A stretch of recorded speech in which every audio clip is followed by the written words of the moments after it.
Hello বন্ধুরা, শোনো শোনো, আজ তোমাদের একটা দারুণ মজার এক অদ্ভুত জঙ্গলের গল্প শোনাবো। এই জঙ্গলের প্রাণীরা কিন্তু সাধারণ নয়, ওরা আমাদের মতোই জামা কাপড় পরে আর পিৎজা বার্গার খায়। মজার ব্যাপার হলো, আমাদের গল্পের ভিলেন হলো মিন্টু বিড়াল। সে দেখতে কেমন জানো? একদম হলুদ আর সাদার মিক্স, আর পেটটা এত বড় যে শার্টের বোতামই লাগে না। ও মা, কি মোটা!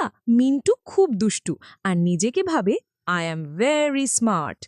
একদিন মিন্টু বিড়াল জঙ্গলের ধারে দেখল সাদা ধবধবে খরগোশ চিন্টুকে। চিন্টু বেচারা খুব ভালো, কারুর সাথেও নেই পাছেও নেই। মিন্টু বিড়াল মনে মনে ভাবল, আজ তো ওকেই খাবো। সে জিভে জল এনে চিন্টুর কাছে গিয়ে বলল, ও ভাই চিন্টু, তুমি এখানে শুকনো ঘাস খাচ্ছ? ছি ছি, আমার বাড়িতে চলো, ফ্রিজে অনেক গাজরের হালুয়া আর আইসক্রিম আছে। ঈশ্ব, কি লোভ! খাবারের নাম শুনে চিন্টুর তো চোখ চকচক করে উঠল। সে সরল মনে মিন্টুর সাথে তার বাড়িতে চলে গেল। বাড়িতে ঢুকেই ধাপলাস! মিন্টু বিড়াল দরজাটা ধাড়াম করে বন্ধ করে দিল। চিন্টু অবাক হয়ে বলল, ভাইয়া, আইসক্রিম কোথায়? তখন মিন্টু বিড়াল তার সানগ্লাসটা খুলে ভয়ঙ্কর হাসি দিয়ে বলল, হা হা হা হা, আইসক্রিম তো নেই, তবে আমার লাঞ্চ আছে, আর সেটা হচ্ছ তুমি। চিন্টু তো ভয়ে থরথর করে কাঁপতে লাগলো। সে ভাবল, আজই আমার শেষ। হায় রে কপাল! মিন্টু বিড়াল যেই না লাফ দিতে যাবে, ঠিক তখনই দরজায় পড়ল এক বিশাল ধাক্কা। ধুম ধুম!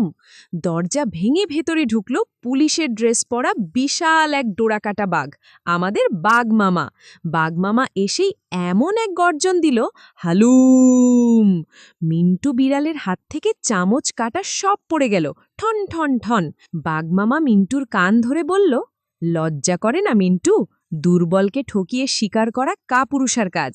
সাহস থাকলে আমার সাথে পাঞ্জা লড়। মিন্টু বিড়াল তো ভয়ে একদম ছোট হয়ে গেল। সে কান ধরে বলল, আর করব না মামা, মাফ করে দাও প্লিজ প্লিজ। বাঘ মামা চিন্টুকে বলল, ভয় নেই ভাগ্নে, তুমি বাড়ি যাও।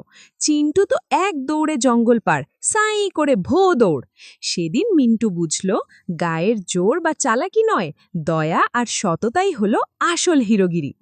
গল্পটা এখানেই শেষ হতে পারত, কিন্তু একটা টুইস্ট আছে। বাঘ মামা দরজার কাছে গিয়ে আবার ঘুরে দাঁড়ালো। মিন্টু বিড়াল ভয়ে আবার কেঁপে উঠল। কি হলো মামা? বাঘ মামা তার পকেট থেকে একটা শপিং লিস্ট বের করে বলল, ওরে মিন্টু, তোর ফ্রিজে নাকি গাজরের হালুয়া আছে বললে, এক বাটি প্যাক করে দে তো, গিন্নির খুব খেতে ইচ্ছে হয়েছে, আর আমার বাড়িতে গাজর শেষ। চিন্তা করো, শেষমেশ বাঘ মামাও গাজরের হালুয়াই চাইল। ভালো থেকো বন্ধুরা, আর কখনো অচেনা লোকের কথায় লোভে পড়ো না কিন্তু। টাটা।